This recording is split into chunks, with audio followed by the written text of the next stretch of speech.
Bueno, buenas tardes a todas y todos, todes. Muy agradecidos todo el equipo de itinerarios literarios con su participación, su interés, su escucha sobre todo. Ya después les voy a preguntar si pudieron escuchar alguno de los episodios y si algo de eso las y los trajo hasta aquí hoy. Agradecerles sobre todo a la Universidad Pedagógica Nacional este espacio de la Semana Federal, la realidad federal también de esta universidad, escuchando que hay compañeras de Tierra del Fuego, de Neuquén, de Escobar, de Quilmes, esa proyección. Agradecerle también sobre todo a uno de los co-creadores también de este ciclo de itinerarios literarios, que es Mariano Aldao, nuestro secretario de Extensión de la Universidad, y al Departamento de Humanidades Sebastián Abad,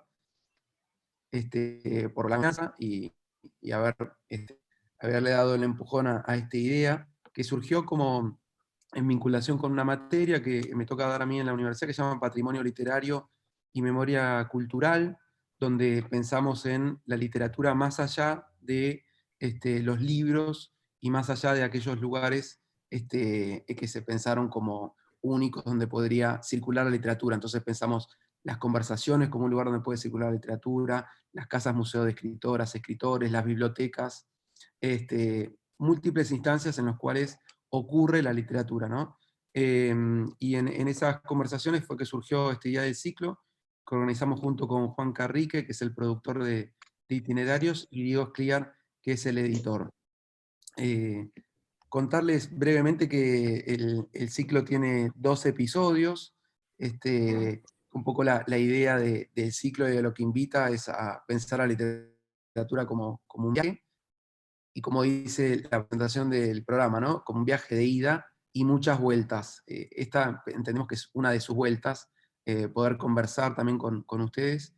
Nuestra idea hoy era poder escuchar también las devoluciones, escuchas que ustedes hayan tenido del programa, poder compartir algunas preguntas y reflexiones nuestras, y que nos sirva también para poder andar mejor el camino que nos queda por delante. Ustedes saben que con el ciclo vamos recorriendo distintas casas museo de escritoras y escritores, aquellas instancias donde se patrimonializa la literatura, es decir, donde se piensa en un valor de lo literario, y en este camino que hemos hecho de 2 postas, la primera de ellas fue la Casa Museo de Sarmiento, que no es la única que tiene Sarmiento, tiene una en San Juan, y la Casa Museo de Sarmiento en el Tigre, y la segunda posta literaria, jugando un poco también con esta idea del podcast.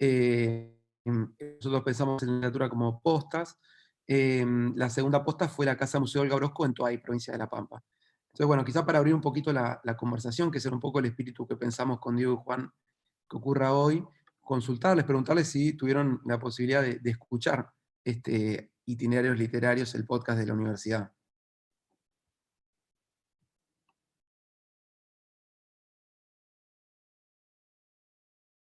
Hay cabezas que se mueven lateralmente y otras asienten. Celeste dice que lo escuchó. Sí, por suerte sí, tuve la oportunidad de escucharlos y la verdad que bueno, es que es fantástico, me encanta en lo personal el enlazamiento con la literatura, pero también con toda la escenificación de contar episodios, de contar secuencias, tramas, motivos de escritura. Así que bueno, eso es lo que puedo decir.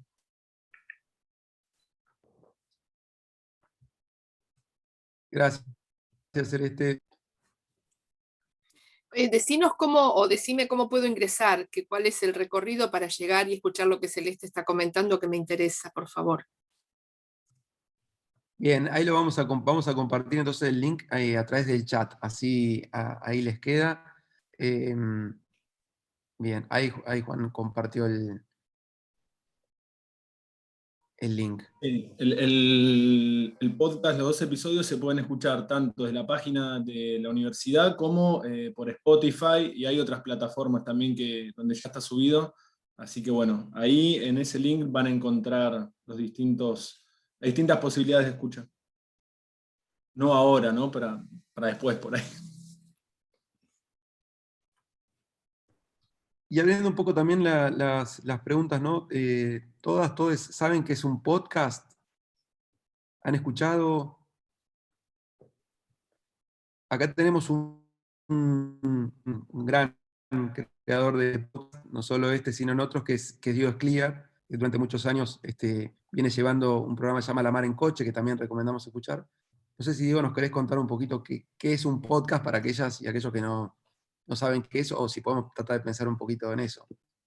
Dale, brevemente, un podcast podemos denominarlo como una porción de radio, ¿sí? Van a escuchar hoy bajo la nominación de podcast cualquier cantidad de cosas distintas. Por ejemplo, un programa de radio que se emite por FM, que cuando termina el programa lo suben completo a plataformas digitales, como puede ser Spotify, o como puede ser un blog, o como puede ser cualquier lugar donde se reproduzca audio por internet, o que segmentan el programa y dicen la columna de cocina la subo aparte, como podcast. Entonces van a escuchar, por un lado, algunas cosas que son de la radio tradicional pasadas a las plataformas digitales, denominado como podcast. Y por otro lado, una explosión en los últimos años de producciones específicas para ser subidas a plataformas digitales, y que tienen en su búsqueda una narrativa distinta a la radio AM/FM que solemos escuchar en nuestros aparatos receptores, digamos, ¿no? Donde ya la narrativa cambia porque hay una búsqueda a veces más documental, o a veces más temática, ¿sí? O a veces pensado en series, más parecido a una serie de Netflix, en audio, digamos, que a un programa de radio, y a donde muchísima gente, cualquiera de nosotros, llega por intereses específicos, ¿sí? Esto es lo que el podcast empieza a leer como un modo distinto de producir radio, con los mismos elementos que la radio, pero producir otra cosa. Entonces, por ejemplo, a mí me gusta el vino tinto, y en mi búsqueda del vino tinto leeré algunos artículos de revistas, encontraré un blog de especialistas en catar vino tinto, y puede ser que en el camino me encuentre un podcast, una plataforma más sobre mi tema de interés. Entonces van a empezar a encontrar, si bucean en el universo podcast, un montón de producciones para intereses específicos, de ejes temáticos puntuales. Entrevistas únicamente sobre humor, por ejemplo, para recomendar un podcast que está bueno, que se llama Comedia, que lo hace un muchacho que se llama Adrián Lackerman, que solo entrevista a humoristas. Media hora de conversación con humoristas. Y esa es su serie, su saga, digamos, ¿no? O van a encontrar un podcast chileno que se llama Las Raras, cuya bajada es historias de libertad. Lo que hacen es buscar siempre historias de libertad, bajo esa idea muy amplia, por supuesto.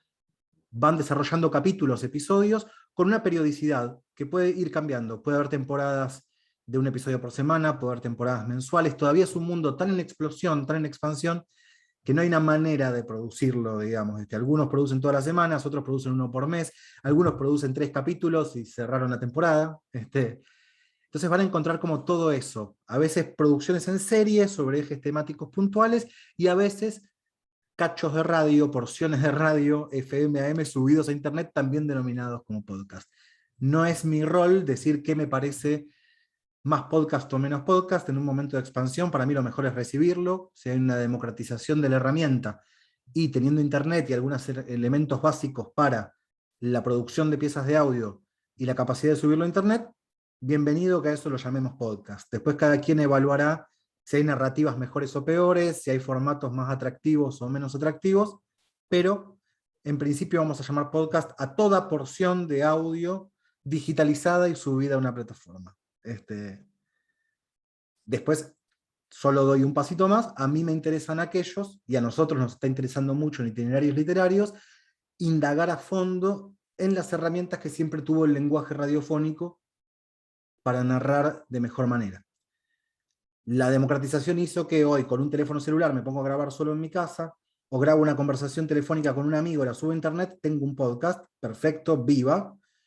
Ahora bien, a quienes tenemos indagaciones más artísticas, más sonoras, más radiofónicas, nos interesa justamente indagar en los guiones, en la mezcla del lenguaje radiofónico, en el uso de músicas, efectos, silencios, voces distintas, en cómo se amalgama eso, cómo se comparte y demás, ¿no? Creo que todavía hay una definición muy en ciernes, muy embrionaria, de qué puede ser una narrativa podcastiana, digamos, ¿no? ¿Qué puede ser ir a fondo en la idea de narrar radiofónicamente para plataformas digitales? Que implica conocer el público al cual nos estamos dirigiendo, los soportes en los cuales nos escuchan, los momentos en los cuales nos escuchan, de qué modo lo hacen, si interrumpen la escucha de a porciones de tiempo, lo pausan y lo siguen en otro momento, si se acuestan en su cama con auriculares para vivir un viaje sonoro, o si mientras tanto cocinan, o si mientras salen a correr a la plaza, a hacer ejercicio, se ponen un podcast. Todo eso, toda esa información es muy útil para saber cómo vamos a producir ese mensaje, en definitiva, ¿no? Solo lo último, esta definición medio así general de qué es un podcast, el término en inglés que estresa a la mayoría de las personas, van a haber un montón de gente que trata de decir podcast y en el camino un poco que se muere en la pronunciación de la palabra. Para sintetizarlo es POD, es de Public on Demand, ¿sí? Publicación a demanda. Esto tiene que ver con que justamente entramos por tema de interés, ¿no? Por el motor de búsqueda que tiene cada persona. Publicación a demanda o en demanda, y cast es de transmisión. Algo así como transmisión a la carta, podría ser una traducción a la criolla. Ante la necesidad de alguien le produzco un contenido, digamos, ¿no? Y si esa necesidad no existe, la creamos, como todo en los medios de comunicación y en el capitalismo. Diego mencionó más de una vez una palabra que para nosotros es importante y creo que para ustedes también, seguramente, que es el tema de las narrativas. Porque lo que en guión, digamos, o la narración que cuenta Itinerarios Literarios es un viaje, ¿no? Y ese viaje implica la visita a una casa museo, es un viaje hecho con amigas y amigos, ¿no? Eso también es importante para nosotros, que la literatura en algún punto también es un viaje en el cual uno en ese andar se va haciendo amigas, amigos, compañeros, es decir, que va ampliando su red afectiva a medida que uno atraviesa esa experiencia de la literatura, que no está ceñida exclusivamente a los libros, ¿no? Sino que está abierta en conversaciones, en casas museos, en bibliotecas, además de los libros. Y nombraba la idea de narrativa, y nosotros trabajamos mucho en los guiones, cómo extraer, digamos, de la literatura de aquellas autoras y autores que trabajamos, cómo extraer procedimientos que nos puedan servir para organizar y para pensar ese guión, digamos, ¿no? Entonces, tratamos de capturar, digamos, en nuestras lecturas, no solo implican la lectura del libro, pero también en la visita en las casas museos hay objetos, ¿no? Y los objetos también narran, también producen narraciones, nos generan cosas que nosotros tratamos de recuperar en esos guiones. Y el guión, digamos, en su estructura básica, lo que organiza es un viaje, hace una visita en la casa museo, la visita en la casa museo y la despedida, digamos, ¿no? Entonces, eso es un poco el esquema, que por otra parte es un esquema, la literatura como viaje, que es una estructura para nada innovadora, sino que está desde la Odisea en adelante, digamos, ¿no? Entonces nosotros tratamos de recuperar esa estructura narrativa y la vamos un poco haciendo caminar a lo largo de todo el país en las distintas casas, museos de escritores y escritoras. En ese laburo, digamos, previo a la visita a la casa, Juan Carrique, que es nuestro productor, hace un trabajo documental de búsquedas de distintos materiales que están no solo en los libros, sino también en entrevistas. Hay un trabajo también en la música, en la elección de la música, porque no nos olvidemos que todo este trabajo termina en un audio, como decía Diego, o sea, es una narración sonora, o sea, no hay una escritura, sino que todo tiene que estar en lo que se escucha, digamos, ¿no? Entonces ahí hay muchas cuestiones que queríamos un poco también compartir con ustedes, como secretos de esa cocina, y la referencia de dónde vienen esos sonidos, ¿no? Y cómo se va construyendo ese clima o ese contexto sonoro para que uno pueda ubicarse en un viaje, ¿no? Que uno pueda ubicar esas voces y organizarlas en un sentido y en una sucesión, y en todo aquello que las vincula y que las rodea. No sé si, Juan, querés comentar algo respecto de el laburo más también documental, que siempre aparecen hallazgos imprevistos. Sí, bueno, primero, buenas tardes. Efectivamente, es importante este primer momento de trabajo de archivo, por decir así, que en realidad, bueno, podríamos pensar, ¿no? cómo es el orden de la producción del podcast. Porque por algún lado hay que arrancar y ese punto de partida siempre es un poco difuso. Nosotros empezamos delineando algunas líneas de trabajo, de investigación, si se quiere, armando un primer guión tentativo, y a partir de ahí, de esas ideas que empiezan a surgir, empezamos a buscar material que nos permita de alguna manera como consolidar esas ideas, esos materiales, digamos, y dado que además nosotros ahora estamos trabajando con casas de escritores, y por lo tanto escritores que vivieron hace bastante tiempo, que en la mayoría de los casos han muerto ya, ni hablar Sarmiento, ¿no? Que fue nuestro primer episodio, pero en el caso de Olga Orozco también, que falleció en el 1999. Hay mucho trabajo de archivo por hacer. Ese trabajo de archivo lo hacemos desde YouTube hasta en los libros mismos. Vamos rastreando materiales que nos puedan servir. Es un trabajo, si se quiere, medio arqueológico por momentos, ¿no?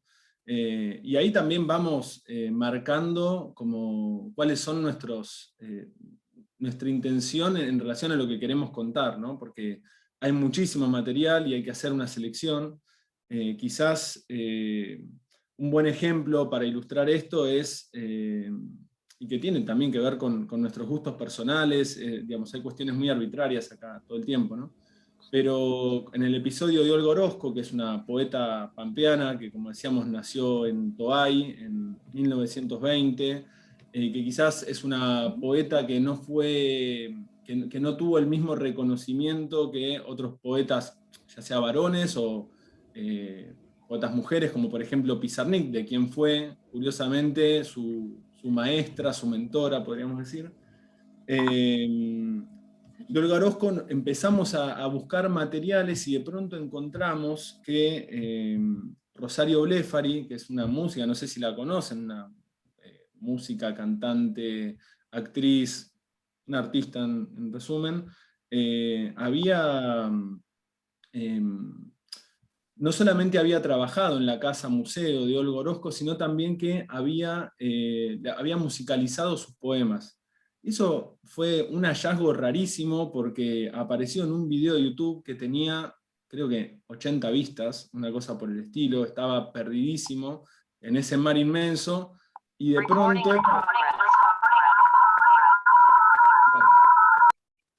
Hablando de las voces humanas. Y de pronto logramos hacer ese puente entre Olga Orozco, Rosario Blefari, que a nosotros además particularmente nos gusta mucho, nos interpela su carrera, sus canciones, etc. Y ahí empiezan a tramarse justamente como estos encuentros, el guión empieza a tomar vida, logramos marcar de alguna manera una dirección cada vez más definida, y es un trabajo muy, como de a pasos bastante lentos, pero una vez que logramos encontrar ese camino que a nosotros nos interesa recorrer, empiezan a aparecer justamente como cada vez más materiales que vamos integrando a esta narración. Esto es como a modo de ejemplo, ¿no? Que en ese caso fue como muy iluminador ese hallazgo.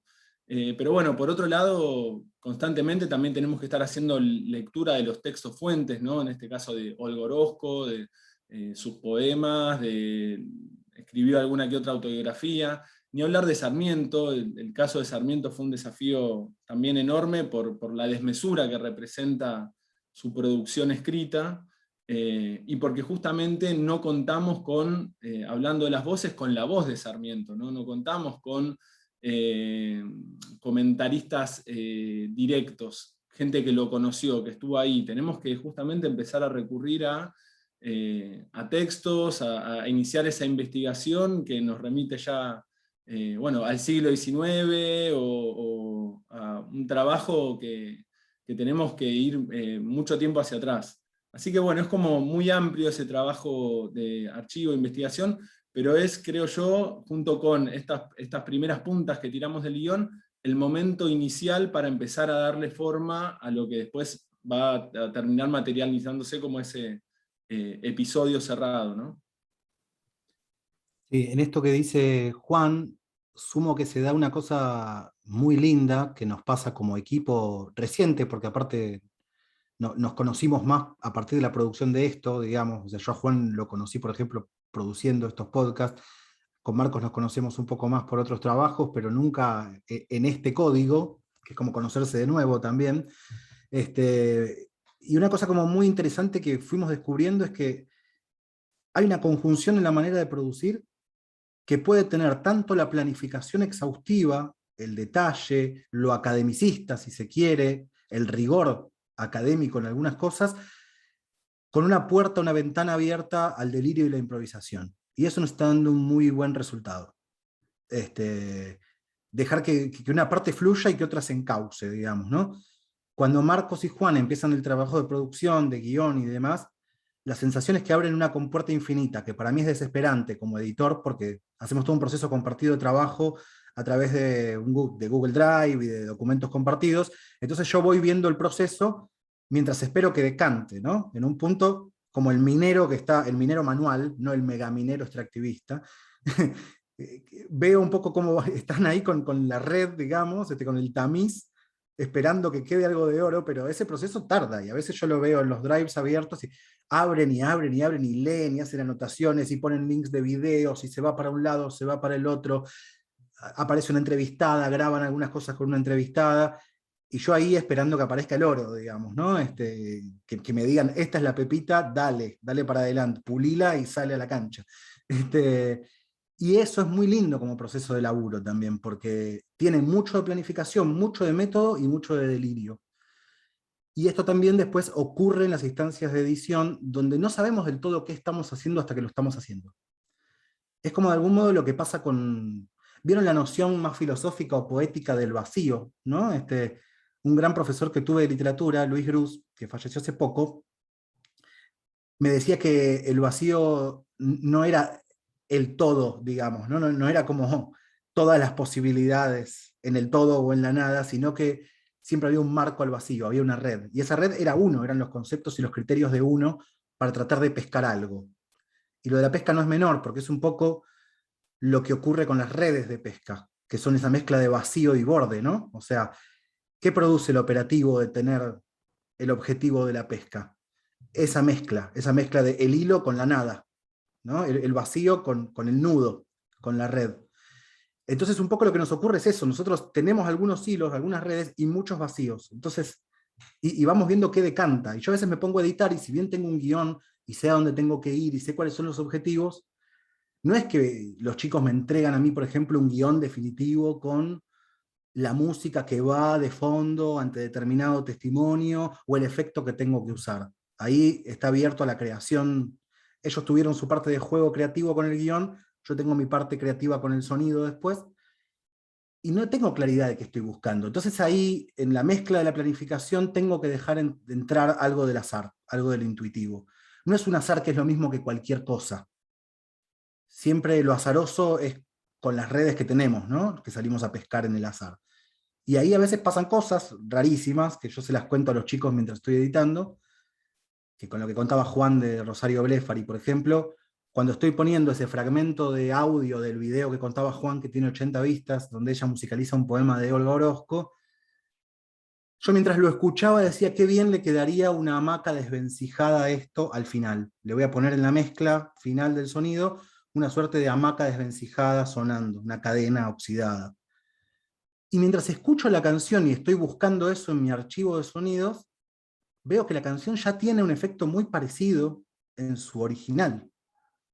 Eso es casi un efecto, no sé, metafísico, mágico, de realismo mágico, digamos, ¿no? Y algo te afirma ahí que, bueno, que el azar jugó su motivo y que esa hamaca por algún motivo tiene que ir. Después, ¿qué significa esa hamaca? ¿Por qué va ahí? No lo sabemos, pero ahí dejamos que el azar entre y opere. Y es esa mezcla, ¿no? De azar y rigor, llamémosle.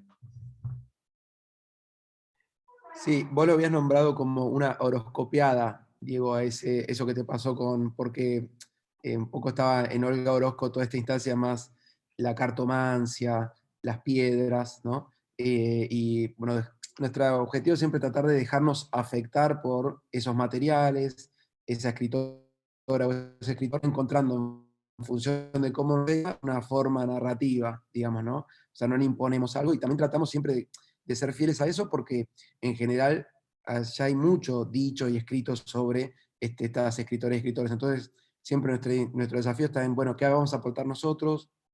¿Qué vamos a dimensionar acá? ¿Cómo lo vamos a decir también?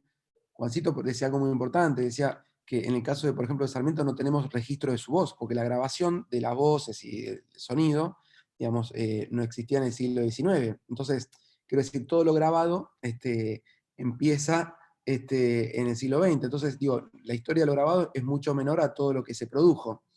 De la misma forma que tampoco todo está grabado. Entonces, ese es un punto interesante también. Y otro punto interesante que también comparto en esta intimidad de la charla, a pesar de que nos conocemos con algunos por primera vez, que los viajes estos sonoros que nosotros hacemos no los hemos hecho viajando juntos en realidad. En el caso de Sarmiento lo hicimos en plena pandemia, así que la construcción de ese viaje fue hecho narrativamente, digamos, ¿no? Y a través de sonoro de ese viaje que armó Diego a través del agua, ¿no? El medio de locomoción en ese caso era la lancha.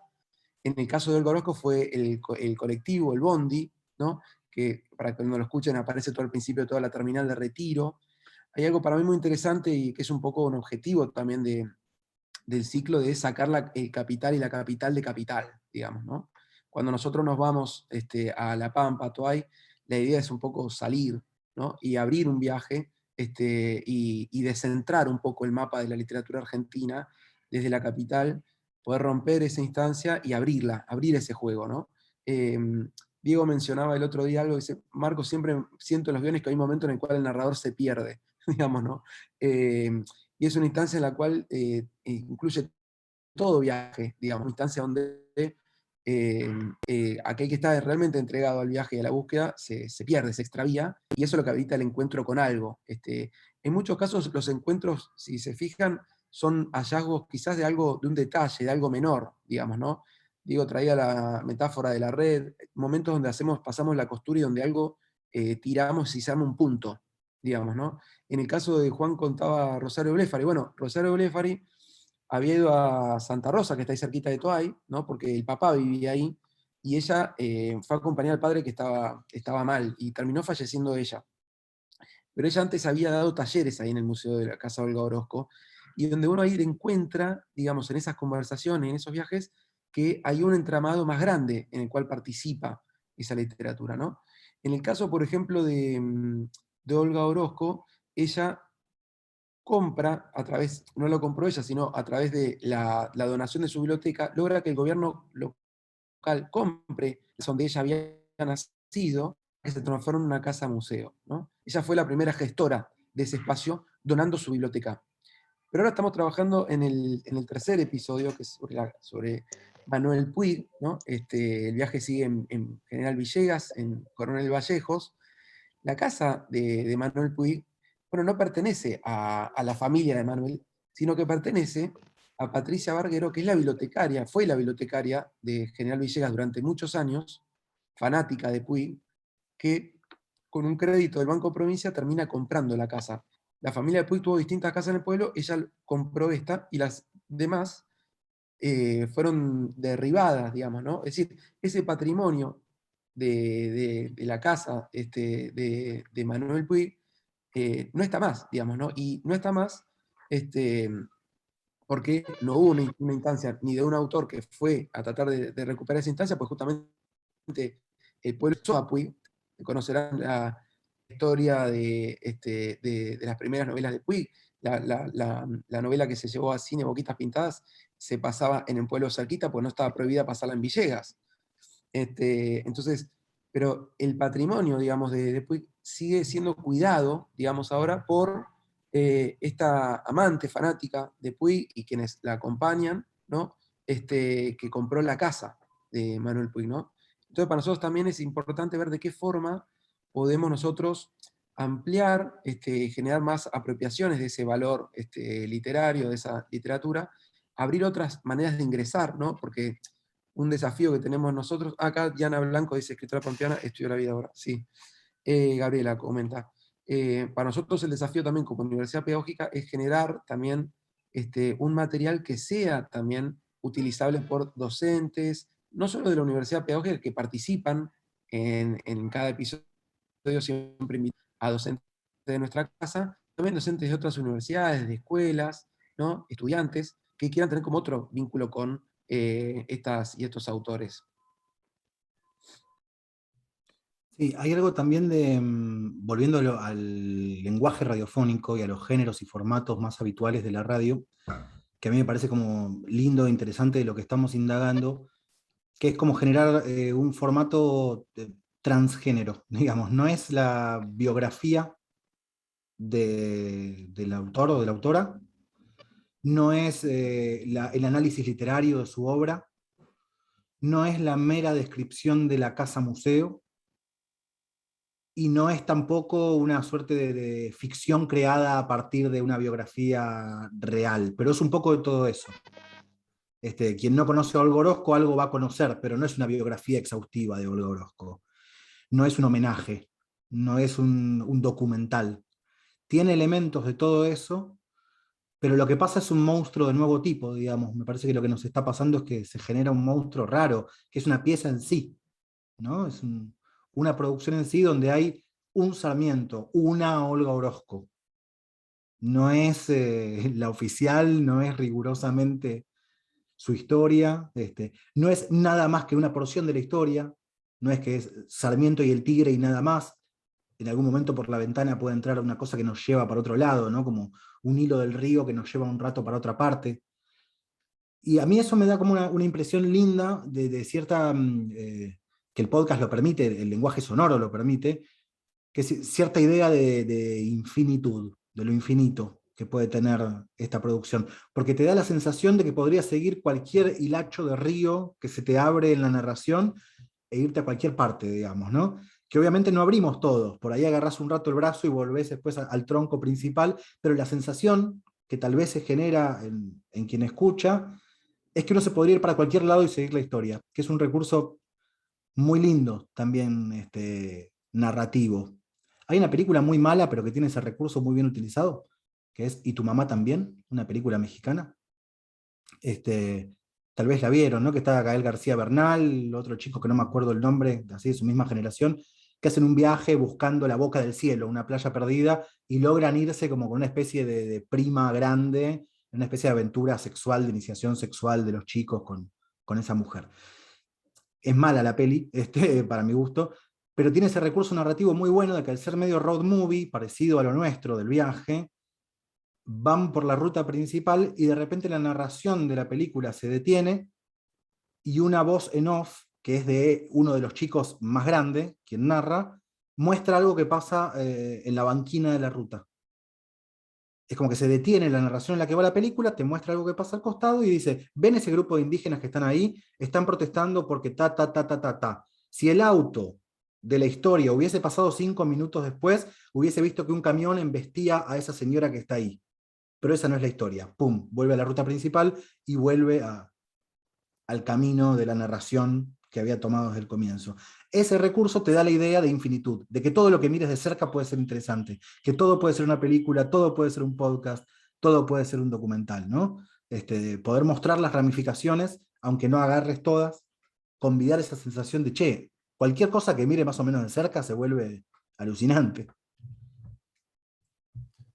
Sí, yo agrego esto a esta combinación de azar y rigor que nombraba Diego antes, que también está, digamos, principalmente marcado por la arbitrariedad como de nuestros intereses y en algún punto del enamoramiento que nos va generando estos autores, autoras. Es muy difícil no meterse en la vida de Olga Orozco o en la vida de Manuel Puig, y no querer quedarse ahí un buen rato, no querer como saber cómo se llevaba con su familia, qué hacía, de qué se trataba, a dónde viajó, por poner un ejemplo. Ahora estamos leyendo las cartas de Manuel Puig, que son 2 tomos de 500 páginas, las cartas que le mandaba a su familia desde distintos puntos del mundo, en los que él estaba trabajando o viajando, lo que sea. Y uno necesariamente se zambulle ahí y se pasa mucho tiempo, y es un tiempo que quizás después es difícil de ponerle algún tipo de como de valor monetario, ¿no? Porque es imposible. Sin embargo, se trata de eso también, ¿no? Como que yo siento que estos episodios, este proyecto está marcado por eso sobre todo, y es lo que a mí por lo menos me parece lo más lindo de este trabajo que estamos construyendo, que además esto está en construcción. Así como los episodios arrancan de un modo medio difuso y empezamos a abrir, siento que estamos en esa misma instancia a nivel como más general, ¿no? Ya veremos hacia dónde lo terminamos de encauzar, pero ahora siento como en este proceso de apertura sobre todo. Antes de pasar quizás a abrir a preguntas también y conversar, y que Diego, no sé si finalmente ibas a compartir cómo se ve en la mesa de montaje, digamos, ¿no? Estos audios y contar un poquito, por ejemplo, que a mí me llama mucho la atención, de dónde sacó Diego los sonidos de el delta, que se escucha ancha cuando vamos a la casa de Sarmiento, sobre todo para la compañera que está más austral de todos en esta charla. Antes de eso, quería hacer un comentario sobre todo a la música, digamos, ¿no? Que en muchos casos fue mencionado como qué buena la música, después pasen los temas, ¿no? Para nosotros la música tiene un lugar muy importante porque no solo a veces vincula a aquella música que acompañó a un escritor o una escritora en su época, que fueron como modos de trabajar y pensar y estar en esa época, que para nosotros es importante eso, y en muchos casos también es de qué forma podemos acercar, digamos, a nuevos autores y músicos y esas músicas con esa literatura, digamos, ¿no? Cómo conecta esta escritora con el presente, digamos. Ese es nuestro desafío, poder lograr que es una experiencia que cada uno cuando escucha el podcast se sienta cerca de esa literatura y que esa aproximación nunca ocurre sola, ni a través de los libros, ni a través de un solo autor, sino que ocurre a través de músicas, de obras visuales, de obras de teatro, de danza, de conversaciones, es decir, como todo lo que acerca y permite una experiencia en la literatura es complejo. Entonces, como nuestra idea con la música es poder, no es que es ilustrativa, digamos, ¿no? Que viene a referir directamente a algo, sino que en muchos casos viene a poder aportar alguna nota más. En el caso, por ejemplo, de Olga Orozco, su amistad con Leda Valladares, ¿no? También aparece María Elena Walsh, una canción hermosa vinculada a los poetas, ¿no? Que era cómo se pensaba, por ejemplo, el lugar del poeta en los 60, ¿no? O en el caso como nos pasó con la música de Rosario Blefari también, digamos, ¿no? Que esto se entroncaba acá, y por eso nos pareció importante sumar a Los Besos, que es una banda joven, actual, que coordina Pablo Trama, que también es poeta, donde entendíamos que algo de la poesía de Olga Orozco está sonando en Los Besos, ¿no? Es decir, no pensábamos como un gesto de lo que pasó, sino tratar de estar dónde está pasando, digamos, ¿no? Y cómo, de alguna forma, hacer sonar hoy esa literatura, hacer sonar esas voces. Y en ese sentido, por eso también invitamos a Gabriela Saidón, una amiga actriz, a ponerle voz a poemas de Olga Orozco, digamos, ¿no? La voz de Olga es inigualable, digamos, y sin embargo nos gustaba la idea de que una actriz pusiera en voz, digamos, ¿no? A la poesía de Olga Orozco, entre otras cosas porque Olga Orozco es muy leída por actrices y actores que están en formación. Entonces digo, como nosotros también a nivel de la cultura tratamos de pensar que hacer cultura, digamos, y producir esto, implican de qué formas tejemos y vinculamos, ¿no? Muchas escenas que se dan a la vez, ¿no? Y en ese sentido lo sonoro es muy importante porque, a diferencia quizás de lo escrito, en lo sonoro conviven muchas capas de sonido, como quizás, si logra Diego después mostrar, que uno puede lograr una convivencia muy grande, digamos, ¿no? De voces, de audio, que se unen en la pista, que es un poco como se nombra técnicamente a eso, ¿no? Así que bueno, quería aportar esa instancia musical que aparece en las devoluciones de los episodios, y bueno, acá está un poco, entre otras cosas, el porqué. Ahí muy lindo lo que dice María Pía, lo inmersivo como un modo de tomar los temas para conmoverse y conmover. Hermoso, sí, hay algo de eso. Si a nosotros no nos conmueve lo que estamos haciendo, yo creo que no podemos generar ningún tipo de emocionalidad, ¿no? uno puede tener tretas, recursos, pero en algún punto yo siento que se ven los hilos. Cuando uno, es como, no sé, como una novela. Bueno, sí, sabés la fórmula para hacer llorar y que sea re emotivo lo que le pasa a la pobre chica. Pero en un punto es un truco mala leche ese, ¿no? Es como los golpes bajos. A nosotros nos interesa llegar por otro lado a la conmoción, que es por conmocionarnos nosotros mismos, esa cuestión inmersiva que comenta ahí María Pía, y a partir de ahí generar un efecto contagio de esa emoción, ¿no? Obvio que si uno solo se emociona, y eso es un embole, después hay que traducirlo técnicamente, en saberes, en oficio para resolverlo y demás. Pero es muy importante, digamos, sentir que uno tiene esa sensación con el material real, ¿no? Si no, se cae en el cliché rápidamente.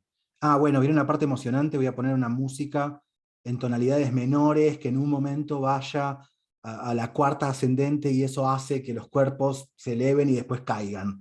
Bueno, usar para mí esas tretas es como medio tramposo, ¿viste? Yo prefiero emocionarme y tratar de traducir algo de eso en las tareas que uno hace después. Marcos decía lo de mostrar las capas. Lamentablemente yo no pude hacer una captura de pantalla, no estoy en la compu en la que tengo el programa de edición, pero, y no pude hacer una captura de pantalla para mostrar esa parte de mezcla. Lo que sí podemos hacer, si quieren, es escuchar los primeros 2 o 3 minutos de un episodio y desagregamos un poco después lo que escuchamos, aunque sea un toquecito. Se supone que puedo compartir pantalla, ¿no? A ver. A ver.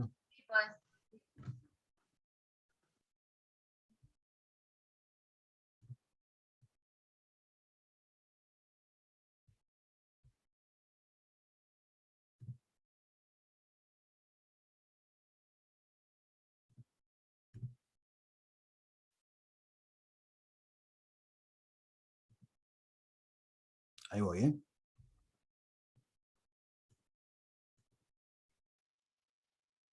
Bueno, ahí estamos viendo todos lo mismo, se supone. Bueno, compartimos si quieren los primeros 3 minutos del de Olga Orozco y después lo desagregamos.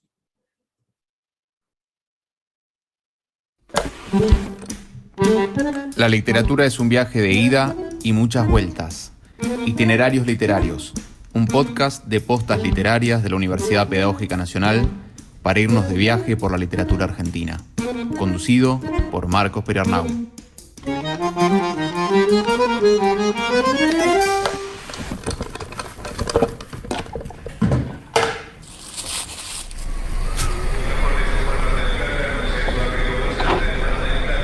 Estamos en la estación de Retiro con Juan y Diego. El colectivo sale a las 22 horas. Nos dirigimos hacia una región mecida por llorosos derrumbes, una llanura al sur, bajo el triste sopor de cielos lentísimos. Guardamos nuestras mochilas en la verija del colectivo y subimos al primer piso. La pasarela hasta los asientos del fondo nos lleva hacia el interior. Al interior de la poeta Olga Orozco, en La Pampa. Una extensión cansada de matorrales grises y murallas de indefensos tamariscos.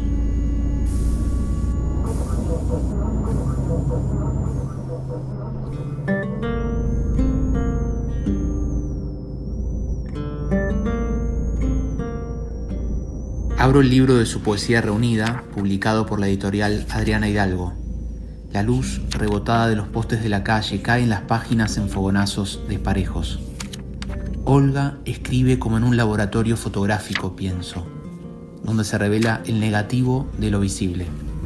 Sobre la página imprime sueños y sombras, tantos sueños dispersos, tantas sombras que nunca se unieron en nosotros y que llaman perdidas, como alguien que despierta de pronto en otro reino.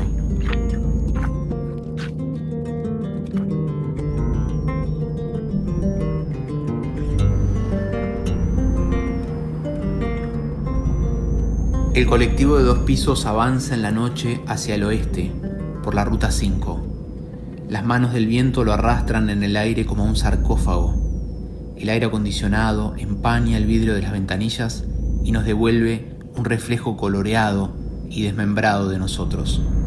A veces me pregunto quiénes somos. Olga narra ese perderse a sí misma que provoca todo acto de escritura, todo viaje, podemos agregar. Pero hay que ser cautelosos. Es un viaje largo y solitario el que se debe emprender en las tinieblas, el que se interna amparado por la lucidez, como por el resplandor de una lámpara, no ejercita sus ojos y no ve más allá de cuanto abarca el reducido haz luminoso que posee y transporta.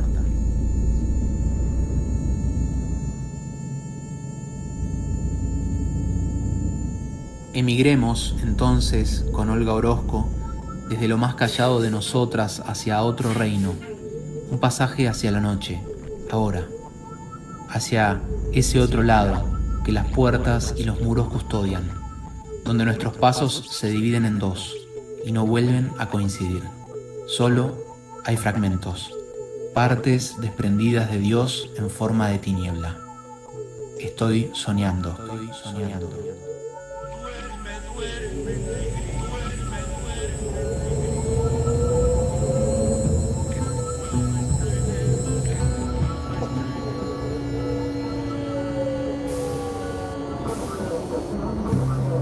A las 7 de la mañana llegamos finalmente a Santa Rosa, capital de La Pampa. A pocos kilómetros está Toay.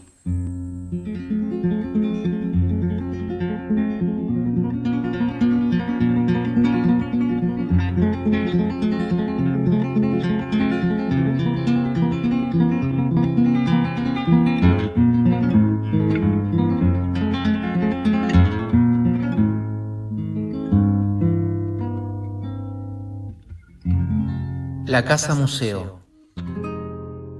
Toay está sentado sobre médanos, rodeado de montes de caldeín. Bueno, perdón, ¿les parece bien hasta ahí, que es donde inicia el capítulo 1, digamos? Esa es la apertura del episodio de Olga Orozco.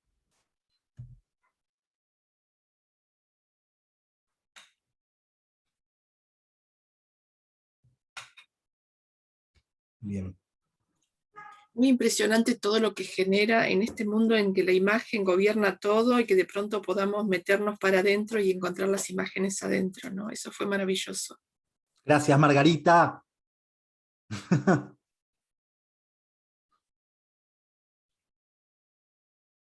Un viaje de intertextualidades, qué lindo. Sí. Coincido con Mary, sobre todo en este episodio de Olga Orozco, donde después de haberla un poco, de habernos dejado afectar por su literatura, veíamos un poco que eso fue lo que estructuró el guión, que era un viaje hacia la noche, digamos, ¿no? Y un viaje hacia la noche muy hacia el interior de una misma, y que es en ese viaje hacia la noche que recorre toda la poesía de Olga Orozco, van pasando distintas cosas, ¿no? Porque al principio de la noche es como un pasaje, un algo ir a lo prohibido, y cómo después, a lo largo de los años, ella se va vinculando mucho con esa oscuridad, esas sombras, desde la cartomancia, desde distintos lugares más de estas técnicas de vinculación con la oscuridad, hasta después encontrar, ¿no?, que la oscuridad es otro sol. Entonces, digamos como que había tres momentos de su vínculo con la noche, con la oscuridad, que volvían todo el tiempo en su literatura, que nos parecía interesante recuperar a nivel guión. Decir, bueno, esto va a ser lo que estructure nuestro viaje. Y por eso, al comienzo fue, entonces nos dirigimos de una hacia la noche, ¿no? Ese colectivo que es como un sarcófago, digamos, eran imágenes bastante terribles, pero dijimos, juguémonosla porque tenemos que ir de lleno y de fondo a eso que nos invita Olga, digamos, ¿no? Y Olga nos lleva de una ahí, en sus primeros poemas, digamos. Así que un poco esa fue también la dirección que asumimos en este viaje. Alguien decía ahí, Cintia decía, tiene la magia de la radio. Sí, para mí está bueno que esté la magia de la radio, y también, por suerte, tiene los elementos que traen Juan. Yo tengo una formación más radiofónica, por ejemplo, ¿no? Pero Juan y Marcos, más por ahí en el guión, en grandes lectores, escritores, en la actuación y demás. Y para mí en ese complemento se da algo muy particular, porque los que venimos más del mundo de la radio somos medio torpes con los clichés que decía antes, ¿no? Y posiblemente ustedes escuchan un documental radiofónico de Olga Orozco y lo primero que se hace es contratar a algún Víctor Hugo Morales para locutarlo, digamos, ¿no? Entonces ahí parece una voz que es toda así, te dice, qué importante que es la obra de Olga Orozco. Y la verdad es que a mí al menos eso ya no me conmueve mucho más una voz involucrada, una voz situada, una voz que se va conmoviendo, se va como metiendo en la inmersión del camino, ¿no? Esa es mi madre con mi hijo, perdón. Sí, y es clave, me parece también esto que decía Marcos, para lograr ese clima, esto de dejarse afectar. Y en ese sentido, creo que también hay algo en relación al tiempo que hay que tener en cuenta, ¿no? Y que por ahí va en contra a los modos de producción a los que estamos acostumbrados últimamente, de que todo tiene que ser rápido, inmediato, producir y producir y producir. Acá nos tenemos que tomar tiempo, no hay vuelta que darle, porque si no es imposible transmitir justamente esa emoción, esas sensaciones que nos van generando en nosotros, ¿no? Y eso es algo también que creo que es una marca de por lo menos esta primera etapa de itinerarios, y que también se la debemos en gran parte a la universidad, ¿no? En dar este lugar, en dar este espacio a que nosotros podamos trabajarlos con con esos tiempos, para después poder entregar un producto con este nivel de elaboración, diría, y de inmersión, para retomar la palabra que habían dejado en el chat.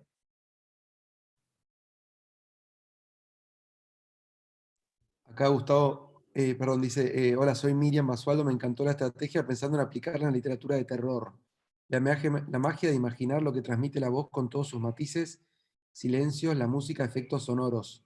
Que esa era una pregunta que yo también quería compartirles, porque sé que muchas son docentes con mucha trayectoria, y pensaba decir, bueno, nosotros intentamos que esto se vuelva un recurso, digamos, ¿no? ¿Ustedes se imaginan recursos, que esto es un material que puede servir, formas de apropiarse, vincular a un estudiante con Sarmiento a través de este podcast, Bodega Orozco? No, ¿cómo lo ven ustedes? O más cómo lo escuchan.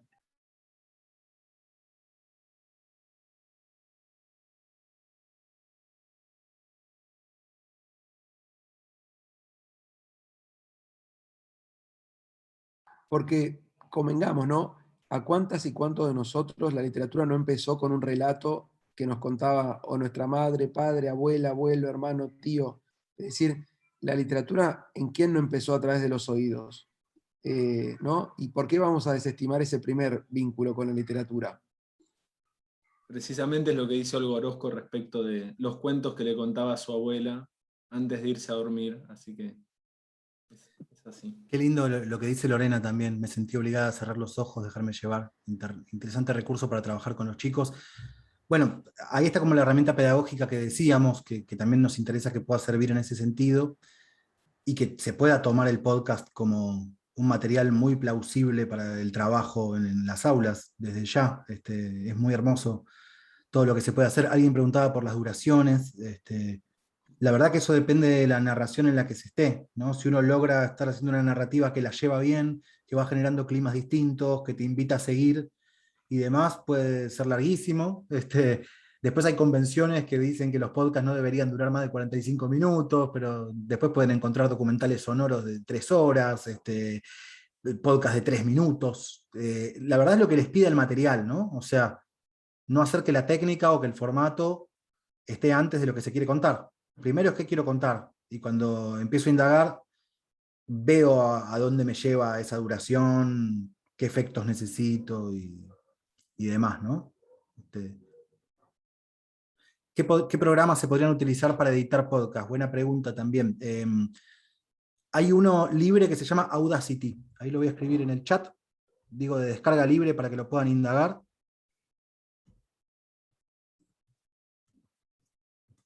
Y si tienen conocidos así como más, o alguno de ustedes sabe un poco más de programas y demás, yo uso uno que se llama Vegas, que para editar multipista quiere decir superponer varios sonidos al mismo tiempo, ¿no? Lo que escuchábamos, la voz de Marcos con el sonido del micro de fondo, con una música, con toda esa amalgama, digamos, esa mezcla, hay que hacerla en un programa multipista. El Audacity es uno. De producciones de los chicos ahí en Podomatic, buenísimo. Podomatic es un buen lugar donde subir también, para compartir después links de lo que se hace. Otra página donde se puede subir, voy a escribir ahí, perdón, una página más que es Anchor.fm, que es lo que se usa para que quede en Spotify después. Si ustedes, por ejemplo, lo suben y quieren que sea público eso, pueden hacerse una cuenta en Anchor.fm, cargan ahí el audio, le escriben un texto, le ponen un título, y eso garantiza la subida a Spotify y a otras plataformas habituales de podcast. Ahí nos metemos en todo otro universo, ¿no? Que ya es como la postproducción, la divulgación, la comunicación de un podcast. Acá María dice, me gustaría hacer un podcast con los estudiantes. ¿Cómo lo debo hacer? Se me ocurre incluir las voces de todos los chicos haciendo sus aportes sobre las obras que leemos. No, estaba pensando que a partir de este comentario podemos contar también un poco de nuestro proceso artesanal de producción, ¿no? Para también dejar en claro que no hace falta tener grandes equipos para lograr una producción como la que más o menos estamos haciendo nosotros en este momento. Sí, tal cual. Con los chicos, por ejemplo, bueno, ahora con la presencialidad, con cualquier grabador de una calidad mediana, incluso algunos celulares tienen muy buena calidad de grabación para hacer algunos ejercicios y cosas. De hecho, Marcos graba sus locuciones con un celular. O sea, no hace falta ir a un estudio ni tener un gran grabador. Su celular tiene esa calidad que escucharon recién, ¿no?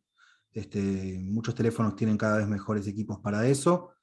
Y una cosa que se puede hacer es que, digamos, algunas cosas, cuanto mejor es la mezcla original, no es el caso de itinerarios literarios donde hay mucho trabajo de postproducción, de mezcla, ¿sí?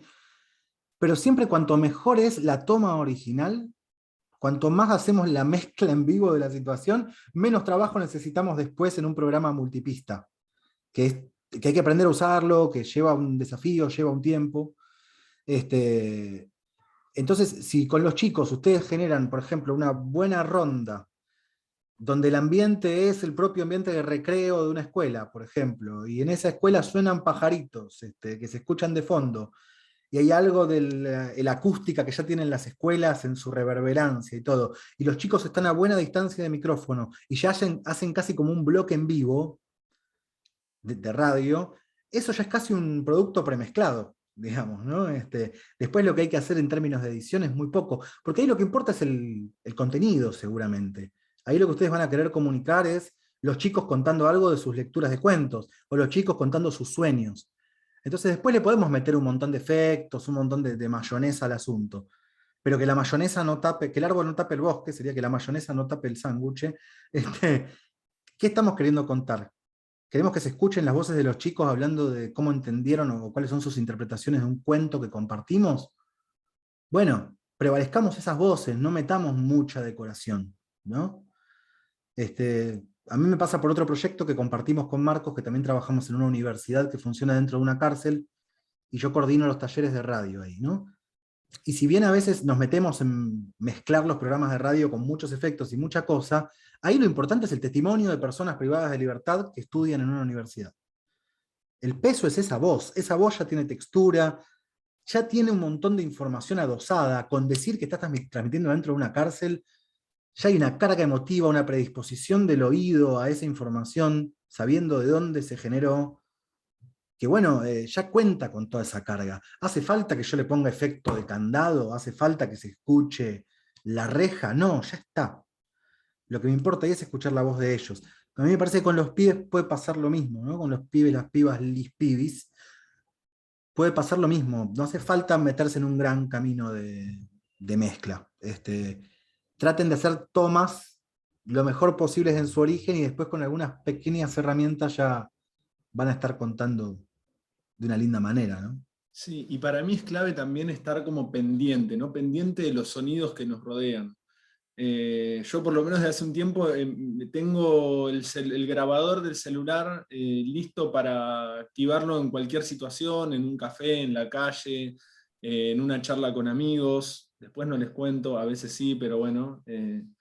Porque de esos materiales después se pueden integrar ya sea un podcast o a otra cosa, ¿no? Pero es como tener esa cabeza medio detective también, creo que es clave. Bueno, están llegando un montón de preguntas también. Sí, ahí Laura recomienda los cursos del Rojas y de la Tribu, buenísimos, ¿sí? Los recontra recomiendo. fui parte de ellos muchos años y el Centro de Capacitación de la Tribu en materia de podcast es buenísimo. Es uno de los espacios donde el podcast se viene pensando un poco en esta clave que venimos comentando, con esta hondura, llamémosle, ¿no? Aparte de la narración, se puede poner un fragmento del autor. Sí, desde ya en el de Olga Orozco, quienes no lo escucharon, cuando lo escuchen entero, van a ver que aparece la voz de Olga Orozco, que hay partes leídas de textos de Olga también. De Sarmiento, como decía Marcos, obviamente no tenemos su voz, pero hay algunos fragmentos o algunas citas también a la obra. Con mi pareja pedagógica hicimos programas con audio de WhatsApp, es muy limitado. Sí, es cierto que puede ser limitado. Obviamente que si tienen la herramienta de poder mezclar más, de meter más efectos y todo, buenísimo. Pero siendo que no es su oficio principal, esas cosas llevan tiempo, digamos. Si tienen ganas en vacaciones de indagar programas de sonido y todo, buenísimo, pero imagino que al ritmo habitual de las clases es difícil además formarse por ahí en edición de sonido muy a fondo, ¿no? Bueno, ahí gracias por el link a un material sobre la Había un mensaje potencia. anterior, Diego, de Lau Núñez que decía que trabajó el año pasado con un curso de secundaria y dice que fue muy rico en lazos, sobre todo en los tiempos de aislamiento.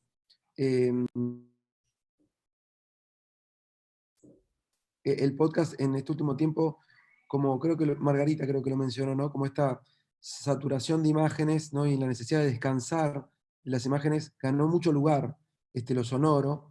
Eh, y también yo pensaba en esto, en el caso, Diego mencionó que nosotros trabajamos en la Universidad de San Martín también, la escuela secundaria de la Universidad de San Martín que está en el barrio, en José Lodón Suárez, se transformó en un programa de radio, La Escuela, así como lo escuchan. Yo pensaba, muchas veces en el guión repetimos estamos soñando, en el Gordo Orozco ustedes lo escucharon. Para nosotros es un sueño, la verdad, poder hacer un podcast de este tipo y con esta calidad y más en una universidad pública y nacional. Eso es un sueño. Eh, Así que es literal. Pero pensar lo importante en estas épocas también de en qué se transforma la universidad para poder llegar, ¿no? A todos ustedes también, en llegarnos a nosotras y nosotres y a ustedes también, digamos, ¿no?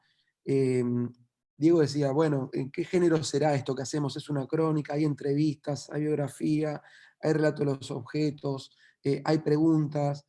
Bueno, yo decía, me animé a decir, bueno, ¿sabes cuál es el género, Diego? Yo le decía el otro día, es un género universitario. La universidad es un poco todo eso también, ¿no? Y gracias a que es toda esa hibridez, es que podemos estar todas y todos contenidos también en esto, ¿no? Y pensar en la importancia también en que la universidad y nuestras instituciones se transformen en sus formatos, en sus formas, en sus géneros, darse estos contenidos, esas instancias culturales y que son pedagógicas también por la forma que nosotros le damos el uso, y la importancia que se transformarse literalmente, o sea, que la universidad ocurre en este podcast, ¿no? La Universidad Pedagógica Nacional ocurre en este podcast, ocurre cada vez que alguien lo escucha, digamos, ¿no? Y en ese sentido me parece interesante pensar en, digo, que fue un desafío, y es un desafío que nos trajo la pandemia también, ¿no? Pero constantemente la época nos obliga a transformarnos y encontrar una forma que pueda vehiculizar y que pueda articularnos con aquellas y aquellos estudiantes también, ¿no? Que se están empezando a transitar esas instituciones. Así que para mí era muy importante que también pensar en este sentido, que la universidad puede ser un podcast también, digamos, ¿no? Sin perder todo lo que decíamos antes y todo este trabajo.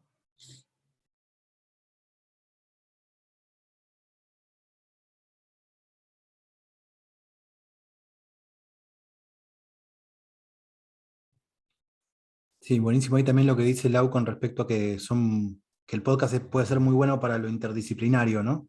Que puede mezclar cosas de materias de lengua con informática, con cosas de comunicación, de inglés, de música. Sí, tiene esa capacidad. Yo, un detallecito con algo que decía Juan también, de cierta cosa del patrimonio sonoro, ¿no? De guarden archivos sonoros porque nunca saben para qué les va a servir, digamos. Yo en algún momento grabé la estación de Retiro con un grabador que tengo antes de conocer el proyecto de Itinerarios Literarios y me pudo servir haber guardado ese audio que no sé para qué grabé alguna vez que fui a Retiro para la apertura del episodio de Olga Orozco, ¿no? Más allá de que después uno puede buscar material de archivo, hay un montón de lugares en internet de descarga de audio mismo de YouTube, que por ahí no encuentran las mejores calidades, pero hay archivos sonoros de descarga libre, de efectos y todo.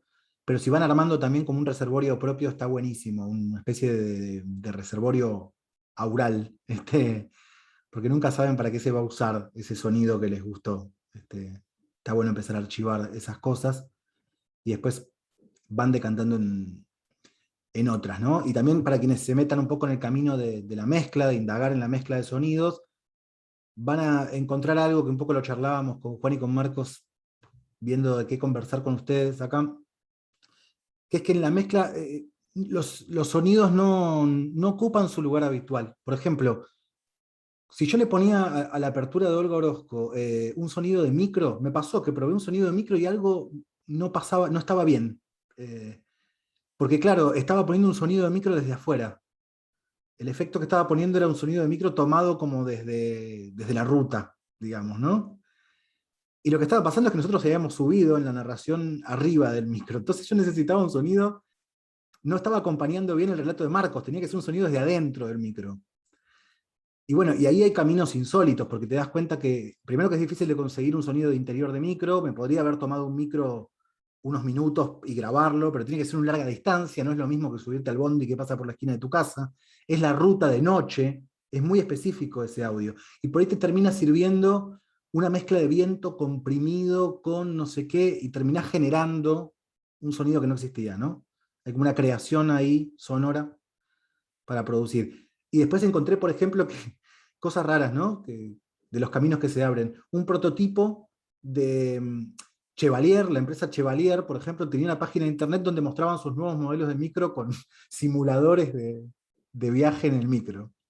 Ah, salió el nuevo modelo, el Scania 2022, y lo presentamos con este coso. Y tenía muy buena mezcla de sonido. Alguien se había encargado antes que yo de grabar el sonido de ese. Y me funcionó una parte de un tutorial de cómo andaba el motor de un Scania, no sé cuánto. Eso, te va llevando a caminos raros la mezcla sonora. Y como resultado final, con esto cierro esto que me daban ganas de comentar, la intención es que haya un viaje, entonces que no se vean los hilos, que esto que yo les estoy contando ahora, en esta intimidad del cómo está hecho, ustedes no lo tienen, no se les tiene que ir la mente a ese lado en la escucha, ustedes no tienen que decir, ah, el interior de un micro, ah, un pájaro, ah, una hamaca. Ustedes escuchan una integralidad de un relato, digamos. Y en eso tomamos un concepto de un artista sonoro canadiense que se llama Murray Schaffer, gran teórico del sonido, que dice, en sonido, 1 más 1 es igual a 1. ¿Sí? No es que pájaro más voz de Marcos igual pájaro y Marcos. No. Ahí pájaro más voz de Marcos, el podcast, digamos, ¿no? La unidad del relato. Sí, y es lindo también en esos hallazgos también que todo viaje te va haciendo conocer personas, y también del viaje es que se vayan sumando cada vez más amigos, amigas. Y es el caso de una amiga que está presente en la charla, que es Juli, que ella también es docente de la UNIP, y en el caso de Olga Orozco, hay en ese sentido, no estaba tan dimensionado quizás el lugar más de la voz más feminista de Olga, digamos, ¿no? Cómo ella había pensado el lugar de la mujer, y ella escribía las cartas de lectoras que le escribían en la revista Yo Claudia, y es un lugar un poco no tan frecuentado de Olga Orozco, que es muy divertida, muy pícara. ¿Por qué? Porque ella escribía las propias preguntas de las lectoras que le enviaban y las respuestas. Digamos, y ahí, entonces, nosotros nos pareció importante poder también incluir esas voces, digamos, ¿no? Esas voces, por supuesto, que no están grabadas, porque por otra parte, Olga usaba un montón de seudónimos y no se mostraba, eran como máscaras, ¿no? Con muchos se nos escribía. Y ahí fue que le pedimos a Juli también, porque también nos parecía importante como sumar otras voces y que el viaje, que es la literatura, también vaya incluyendo más voces, ¿no? Como que eso también es un desafío del viaje, digamos, ¿no? Subir a todas y todos, digamos, ¿no? Que todos podamos, como que a todos nos mueva esto hacia ese lugar que estamos yendo. Así que bueno, agradecerle también acá, Juli, la presencia hoy también en la charla, y y la participación Un placer, y aparte como invitada comento que fue muy divertido participar con los chicos porque tiene algo muy lúdico también en la organización, ¿no? Tanto de las invitaciones como de las participaciones. Yo creí que lo iba a grabar en un segundo, era muy cortita mi intervención, y no. O sea, no. Mi hijo, de hecho, se aprendió de memoria el guión que duraba 2 minutos, no sé, segundos, porque lo repetí 20 veces, y las devoluciones eran divertidas, y da un poco cuenta de esto que está pasando acá, ¿no? Se nota que lo disfrutan, y que incluso las intervenciones se las van imaginando a medida que las van escuchando. No, me lo imagino más así, me lo imagino más asá. Y para todos los que trabajamos con literatura, también es como un desafío escucharnos, leer la literatura que estamos acostumbrados, incluso aunque sea en un aula, es distinto escuchar el eco, ¿no?, de esas voces. Y en este punto también quería decir que yo soy una fanática ya de itinerarios, porque además creo que logran algo que es muy rico, que es como un viaje a todos los sentidos, ¿no? Si bien es un viaje sonoro, es visual, es táctil, porque uno ve como siente texturas diferentes. No sé, enganchar a Sarmiento, que en mi caso lo leo y lo trabajo tanto desde el lado del agua y del tigre, me pareció espectacular. Y a la vez, como bien decía Diego, no es que recortan Sarmiento y el tigre y nada más, ¿no? Es todo Sarmiento, como bien lo trabaja Marcos, y, y está buenísimo eso, la verdad que es espectacular este recurso, y me encanta también que nos hagan esperar a los próximos episodios, porque hay algo que se espera que está bien, está bueno. Así que bueno, esperando el próximo.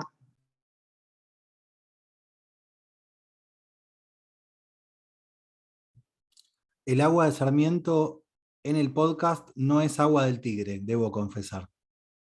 Es agua de Ushuaia, de un amigo artista sonoro que hizo un documental sobre una comunidad de ahí y que grabó con mucha calidad un agua que me encantó, que estaba tirada por remos, tenía el sonido del remo en el agua, así que perdón no haber usado agua del Tigre para ese episodio. Mejor, más magia todavía.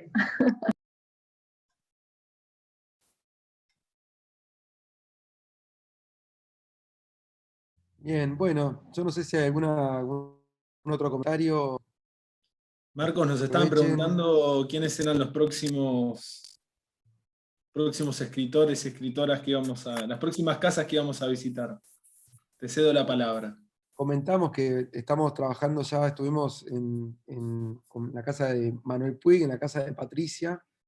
Es un desafío grande, Puig, sobre todo porque hay mucho escrito, hay mucho que se ha dicho también ya de Manuel, está como muy incorporado en muchos casos, entonces cómo lograr otra forma de entrarle o de sacarlo, si ustedes quieren, de esos lugares y generar una nueva vinculación.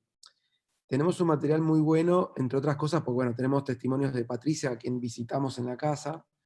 Y esto, quiero que alguien mencionara al principio, ¿no?, que esto es también lo lindo de lo federal. Hace poquito le mandamos a Patricia las preguntas para conversar, nos manda las respuestas y dice, perdón que atrás estaba... No, ya te respondo, la siesta no te da negocio después de la siesta. Y después me manda otra vez diciendo, disculpame que se escucha el lavarropas de fondo. Pero no, que disculpame, no, sí. Ese es el contexto en el cual ocurre esa voz, ¿no?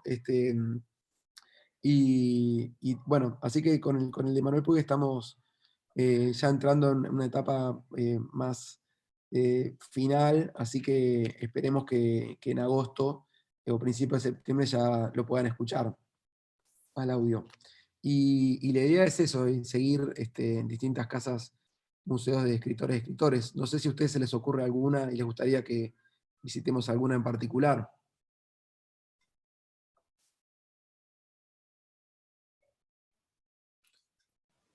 Ay, María Jod.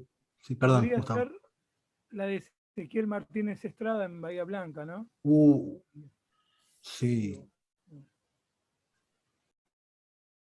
Anotada, Gustavo. Habría que subirlo a Cristian Ferrer al micro ahí. Gran autor sobre Estrada. Acá en Tierra del Fuego hay muchos lagos que emiten hermosos sonidos, el sonido del viento también es intenso, ahora que lo dijeron no voy a perder oportunidad para grabar. Buenísimo, sí, desde ya. Cuidado que el viento es traicionero con el audio, ¿eh?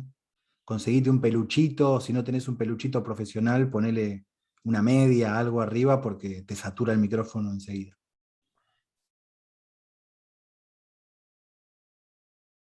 Yo creo que también, ahora ya un poco más aprovechando la confianza para especular en conjunto, ¿no?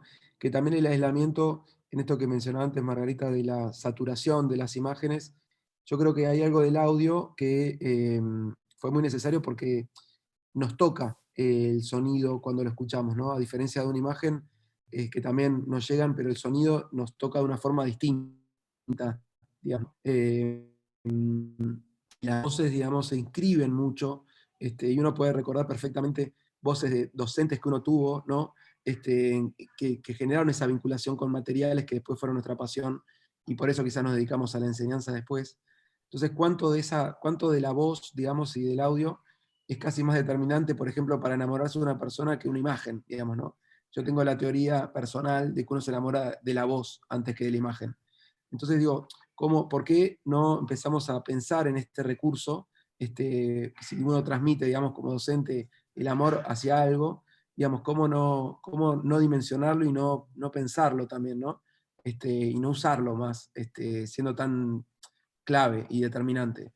Eh, Así que creo que también hay algo de esta instancia del el auge del podcast en pandemia que quizás puede tener algo que ver con cómo nos contacta y el tacto que tiene lo táctico, y la necesidad que tenemos de escuchar a quienes queremos cerca, digamos.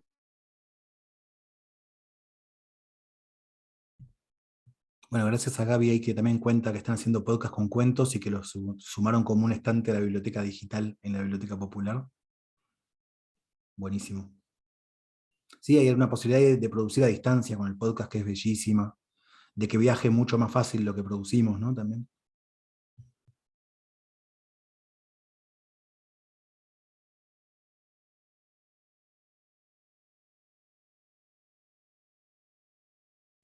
Bien, si hay alguna otra pregunta o comentario, si no, si les parece bien, no sé de sus tiempos, pero para no, este, para dejarnos con las ganas también del próximo episodio, que como ya les anticipamos, va a ser la de Manuel Puig.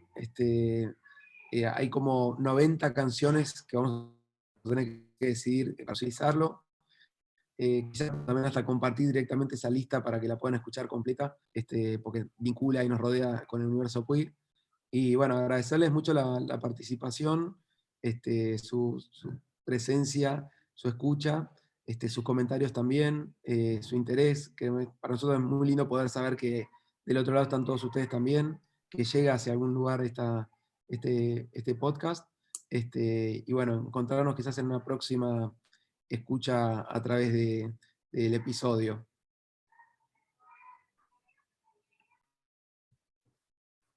Gracias, Solange.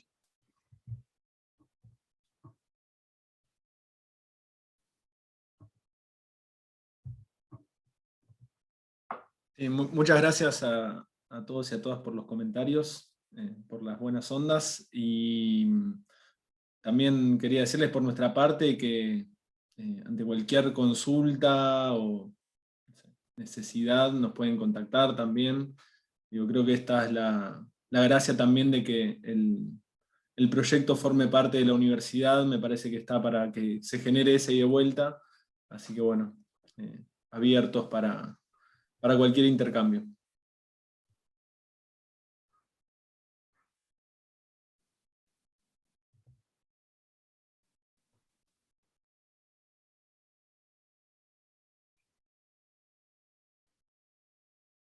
Música de sala, por favor.